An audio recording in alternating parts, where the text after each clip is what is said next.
Halo, selamat pagi dan selamat berjumpa kembali di channel ini di Mind Trading Institute bersama saya, Leo Budi. Di video kali ini kita akan bahas tentang satu topik yaitu stop loss. Mungkin topik ini sudah cukup sering saya bahas ya, dan ini merupakan salah satu hal di dalam money management dan menurut saya untuk di dalam trading adalah hal yang terpenting.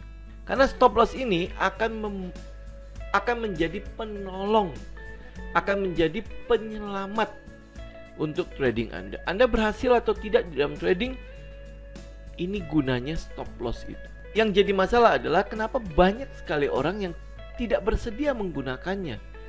Kenapa banyak sekali orang yang sudah tahu apa itu stop loss tetapi tidak menggunakannya. Ya, di video kali ini kita akan membuat stop loss ini menjadi lebih jelas. Apa sih sebenarnya makhluk stop loss ini? Apa itu stop loss? Teman-teman harus mengerti bahwa segala sesuatu itu memiliki resiko. Apapun yang teman-teman lakukan, ada resikonya. Apalagi jika kita tidak tahu apa yang akan terjadi 1 menit ke depan, 1 jam ke depan. Teman-teman bukan dukun, teman-teman juga bukan peramal, saya yakin banget ya. Sehingga kita tidak pernah tahu apa yang akan terjadi di masa yang akan datang. Resiko itu hadir dan ada itu di masa depan. Karena di masa lampau kita sudah tahu apa yang akan terjadi. Benar ya? Sehingga resiko tidak hadir lagi di masa yang lampau. Resiko hadir karena ketidaktahuan kita. Kita nggak ngerti, kita nggak tahu apa sih sebenarnya yang akan terjadi 1 jam yang akan datang. Itu kita sebut sebagai resiko. Hadir karena ketidaktahuan kita. Demikian juga dalam trading. Apa teman-teman tahu dalam 1 jam ke depan akan terjadi seperti apa? Tidak ada yang tahu, teman-teman.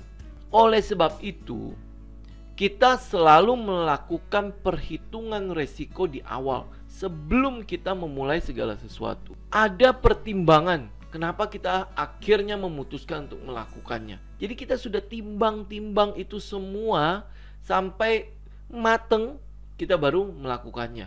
Perhitungkan semua resiko di awal, bukan pada saat kejadian itu berlangsung.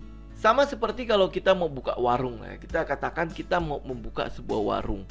Pada saat kita membuka warung, ada banyak sekali barang yang kita sudah melakukan research, kita sudah melakukan analisa bahwa ini barang akan laku.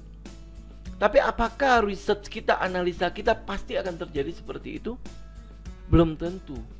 Mungkin saja dari 100 barang yang kita beli, yang kita research, kita katakan itu akan laku dijual di warung kita, bisa jadi itu merupakan barang-barang yang tidak laku, yang tidak diterima oleh pasar. Apa yang harus kita lakukan?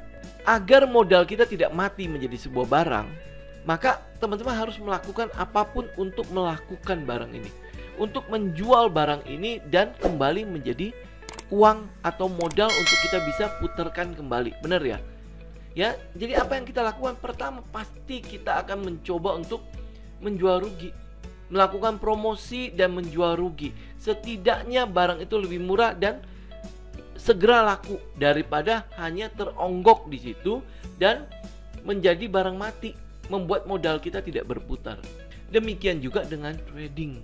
Hal yang kedua mungkin saya bisa contohkan, yaitu kalau misalnya seandainya teman-teman bekerja pada bidang yang tidak teman-teman sukai, bekerja pada bidang yang teman-teman tidak kuasai, dan teman-teman paksakan diri untuk bekerja di sana. Kira-kira apa yang akan terjadi pada prestasi teman-teman di tempat kerjanya? Pasti teman-teman akan bekerja secara ogah-ogahan. Pasti teman-teman akan sangat menderita sekali. Karena apa? Ini bukanlah pekerjaan impian teman-teman. Dan kalau teman-teman bertahan di sana, saya yakin banget akan banyak sekali hal yang timbul di luar dugaan teman-teman. Yang pasti teman-teman akan menderita. Teman-teman akan jauh lebih banyak mengeluh pada pekerjaan itu. Dan jangan bilang ada prestasi yang keluar dari hal-hal seperti itu. Demikian juga dengan trading. Kalau sudah ada stop loss dan harga sudah kena wilayah stop loss yang kita, dan teman-teman tidak keluar, itu sama dengan menyimpan barang yang sudah tidak laku untuk dijual, modal kita akhirnya tidak berputar, atau bekerja di sebuah perusahaan yang pekerjaannya kita tidak senangi, atau mungkin lingkungannya yang membuat kita tidak nyaman. Tetapi kalau teman-teman bertahan di situ, hal lain akan timbul, pasti bukan hal yang baik. Demikian juga dengan trading. Kenapa harus ada stop loss? Dengan adanya stop loss, itu mengatakan kepada kita bahwa ini transaksi saya sudah tidak berminat. Saya sudah tidak berminat lagi dengan transaksi ini. Saya sudah tidak berminat lagi dengan posisi ini. Jika harga kena stop loss, maka saya harus keluar. Udah selesai, end of that. Jika dalam kehidupan sehari-hari kita memperhitungkan semua risiko kita di awal, kenapa di trading tidak kita lakukan? Nah, stop loss sendiri, teman-teman, kalau diartikan ke dalam bahasa Indonesia, artinya berhenti rugi. Kalau dia berhenti rugi, artinya kita tidak mau rugi yang terus membesar. Jadi jika stop loss itu kena, maka kita sudah tahu bahwa jika kita teruskan, jika kita tahan terus, maka kerugian kita akan semakin membengkak. Maka itu akan membuat modal kita semakin terkuras.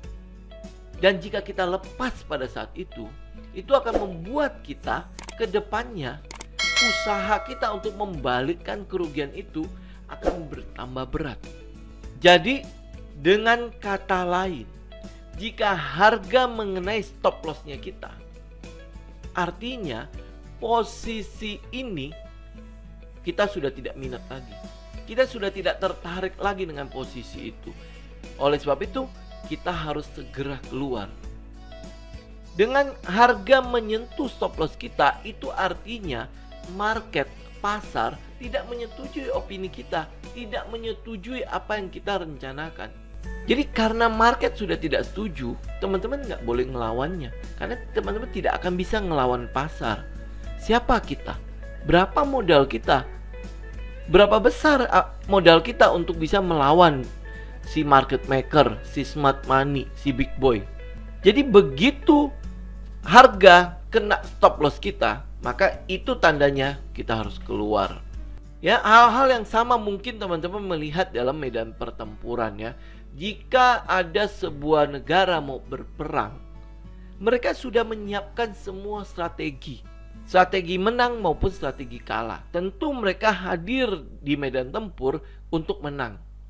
Tetapi mereka sudah menyiapkan rencana cadangan.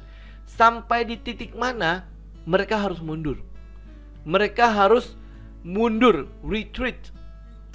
Untuk apa? Untuk mencegah kekalahan yang lebih parah. Mereka bisa mundur dulu, mengatur kembali strategi, kemudian menyerang lagi.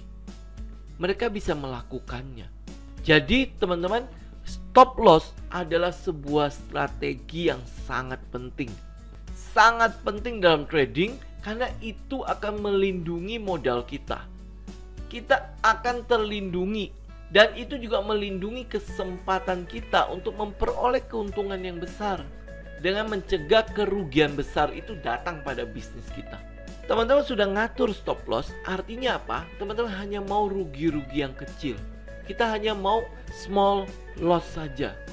Kenapa? Small loss dengan datang sebuah big win, kita sudah bisa menyapu bersih semua kekalahan-kekalahan kecil itu. Ya, ini kenapa penting sekali yang namanya stop loss. Jadi kalau teman-teman dalam trading tidak punya stop loss, teman-teman sebenarnya merencanakan untuk gagal dalam trading. Teman-teman apalagi tidak punya trading plan, tidak punya perencanaan, kita sudah sangat yakin teman-teman tidak akan tahu, tidak akan punya satu titik namanya stop loss ini. Stop loss penting teman-teman. Itu menyelamatkan kita, itu mempertahankan kita ada di bisnis ini. Teman-teman sudah punya stop loss, temukan strategi terbaik dalam menerapkan stop loss ini pada perencanaan trading Anda. Ya, jika Anda selama ini belum memiliki titik yang namanya stop loss atau belum disiplin di dalam menjalankan trading plan, jika harga mengenai stop loss kita, teman-teman harus keluar. Teman-teman harus mengatakan kepada transaksi itu, saya sudah tidak minat lagi. Maka teman-teman harus membatalkan posisinya.